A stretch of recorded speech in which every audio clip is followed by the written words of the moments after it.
The plant paradox, or how can Dr. Gundry be so right and so wrong at the same time? Okay, so this is a different kind of reaction vid today. Instead of reacting to one book or one video, I'm going to be talking about one person, Dr. Stephen Gundry, and the paradox of how he can be so right and so wrong at the same time. So let me begin with the ways in which I think he's right, and he's contributed meaningfully to this field, right? So his book, The Plant Paradox, focuses primarily on lectins, which are an important class of plant toxins. They're found mostly in beans, nuts, and seeds. At least those are the foods that he focuses on in his writings and his videos. Lectins are actually part of all plants to varying degrees, as we'll talk about.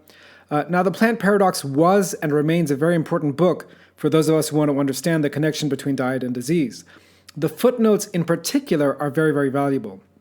Though on the minus side, I wish he would refer more to the specific studies that he's talking about in his videos, right? So he'll say, you can check out my footnotes for evidence of this. For example, of IGF-1 that we'll talk about a bit later, he'll say, okay, he'll make a video about it and he'll say, check out my footnotes.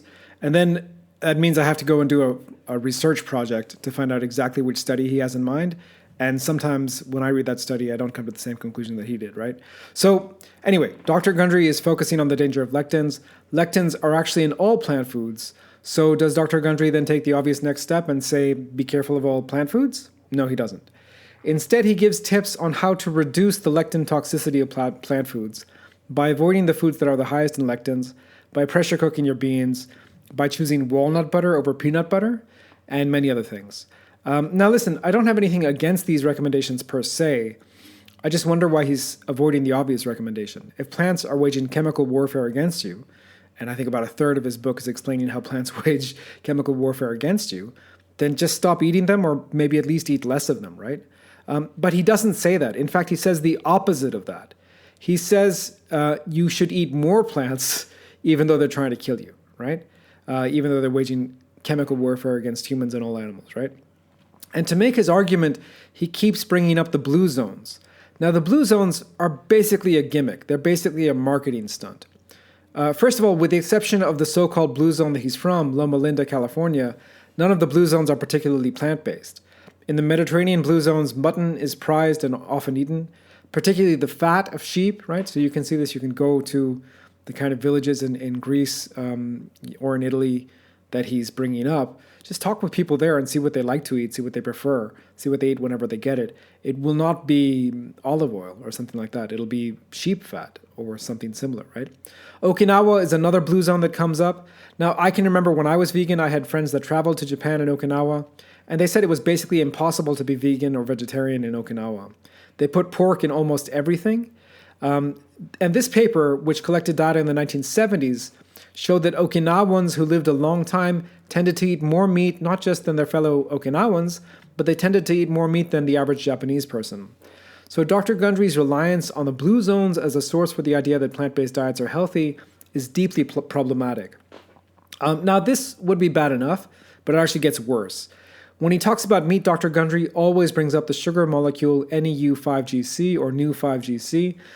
This is different from the NEU5AC that humans have, right? So Dr. Gundry came across this, and he'll tell you this story a million times on his YouTube channel if you watch it. He was one of the first people to do a heart transplant. And as he explains, you cannot do a transplant from an animal that makes NEU5GC to a human because the humans will produce antibodies to the NEU5GC glycan and reject the organ, right? But that has absolutely nothing to do with dietary NEU5GC, right? Yeah, there are some people who may have to avoid eating meat from cows or sheep because they have an allergy to NEU5GC, but now we're talking about a super rare condition. I mean, it's so rare, I can't even find any good data in terms of what percentage of the population has this kind of condition, but I mean, my guess is we're talking about a 1 in a million, maybe even less kind of a condition, right?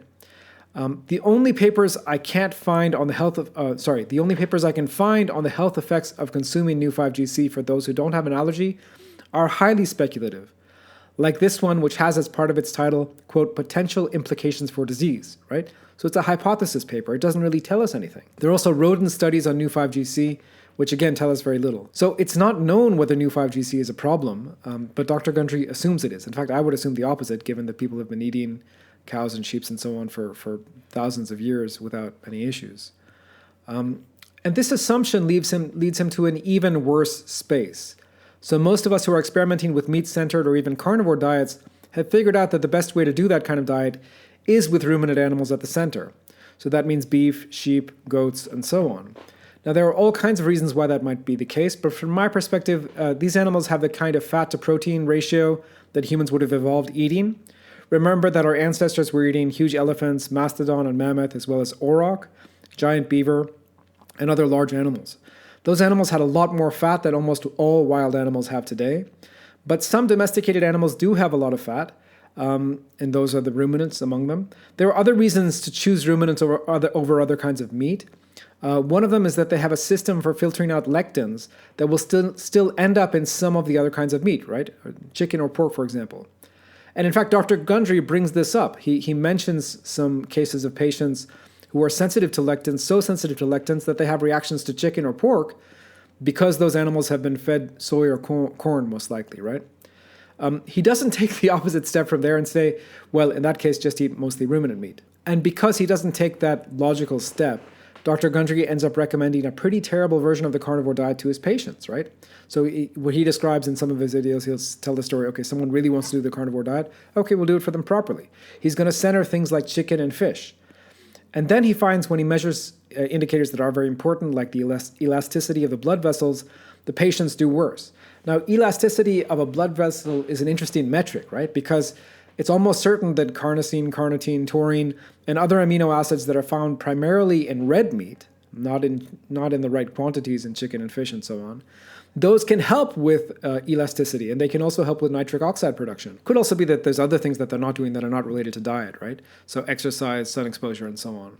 So they may not be getting enough healthy exercise, they may not be getting enough healthy sun exposure. And things get even worse, right? So Dr. Gundry is a fan of Walter Longau's work on protein-reducing diets.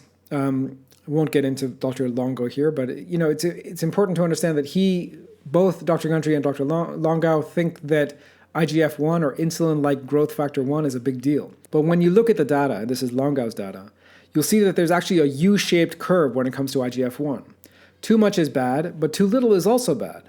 And again, looking at some of the data in Okinawa, for example, the people who live longer tend to be eating more meat. So that's an association, that's low-quality evidence for the idea that eating meat helps anyone live longer. But when we talk about association versus inverse association, so it's unlikely, it's stronger quality evidence against the idea that eating less meat will help you live longer, right? Because that's not what we're seeing, quote unquote, in the wild. So IGF-1 is complicated, and we probably don't know enough to make recommendations when it comes to protein intake in IGF-1, right?